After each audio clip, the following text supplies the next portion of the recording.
Paul facture 500 € des applications à des commerçants, alors qu'il ne sait même pas coder. Son arme, émergent. Tu écris simplement ce que tu veux créer. Application de réservation pour coiffeur. Site de commande pour restaurant. Application pour salle de sport.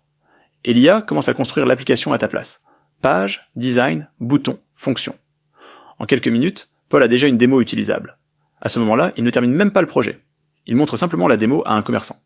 Le commerçant pense qu'il travaille avec une agence. Paul encaisse 300 € d'acompte. Puis il utilise l'IA pour finaliser l'application. Résultat, pendant que certains passent encore leur soirée à regarder des tutoriels pour apprendre à coder, Paul vend déjà des applications qu'il ne sait même pas développer lui-même.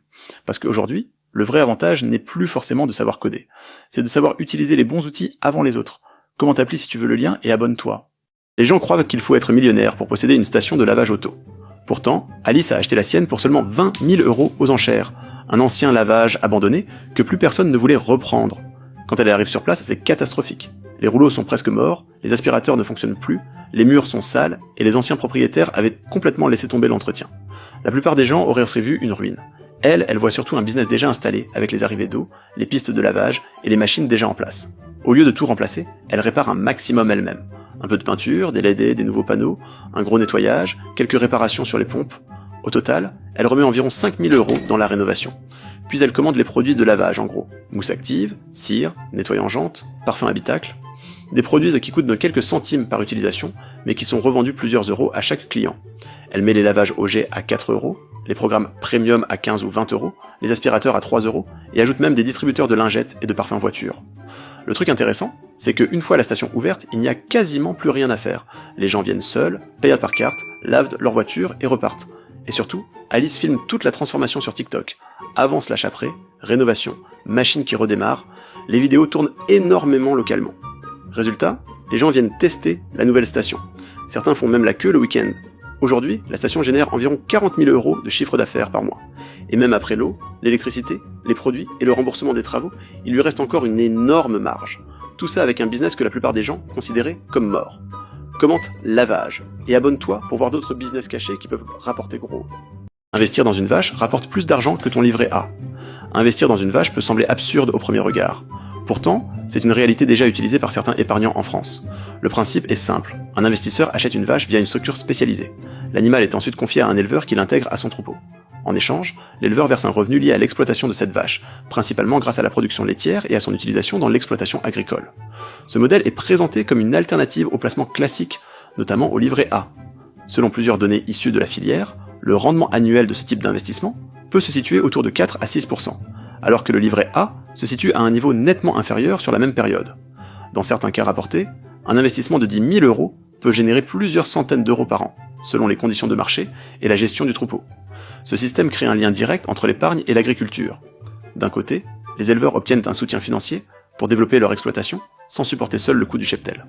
De l'autre, l'investisseur perçoit un rendement lié à une production réelle, généralement estimée à quelques pourcents par an selon les conditions du marché laitier. Abonne-toi pour suivre l'actualité finance. 15 ans d'école, pas une seconde d'éducation financière. Et ce n'est pas un oubli, c'est volontaire. Imagine Paul.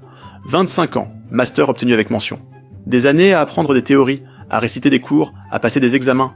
Mais personne ne lui a jamais appris à faire un budget, à investir son argent, à déclarer correctement ses impôts, à comprendre un crédit immobilier, ou simplement à utiliser l'argent intelligemment dans la vraie vie.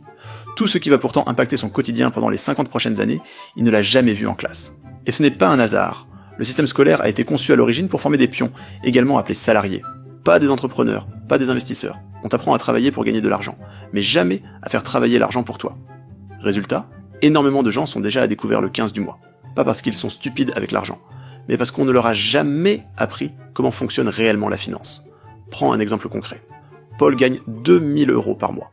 Mais il ne sait même pas qu'en investissant seulement 200 € par mois de manière régulière, il pourrait atteindre plusieurs centaines de milliers d'euros sur le long terme.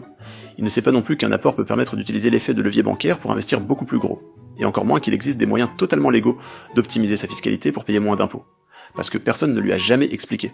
Alors si toi aussi tu veux apprendre ce que l'école ne t'a jamais enseigné sur l'argent, l'investissement, les impôts ou la liberté financière, abonne-toi. Top 10 des métiers de merde, du moins bien payés au mieux payés.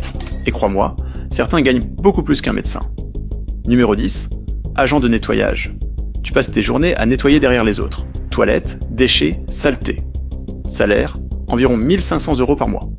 Numéro 9, ouvrier d'abattoir. des odeurs de sang, des carcasses et des gestes répétés toute la journée. Salaire, environ 1700 € par mois. Numéro 8, éboueur. Réveil avant le lever du soleil, froid, pluie, canicule.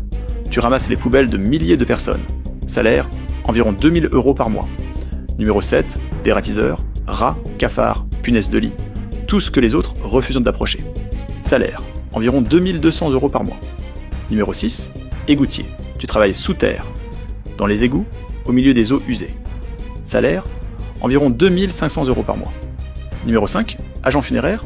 Tu manipules des corps et accompagnes des familles en deuil, toute la journée. Salaire, environ 2700 € par mois. Numéro 4, nettoyeur de scènes de crime. Tu arrives après les accidents, les suicides ou les meurtres, et tu nettoies tout. Salaire, environ 3000 € par mois. Numéro 3, cordiste. Suspendu à des dizaines de mètres du sol, parfois dans le vide pendant des heures.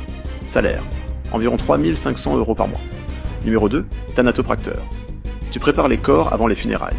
Un métier indispensable, mais que presque personne ne veut faire. Salaire, environ 4000 € par mois. Et numéro 1, ouvrier sur plateforme pétrolière offshore. Des semaines loin de chez toi. 12 heures de travail par jour, au milieu de l'océan. Salaire, jusqu'à 6000 € par mois.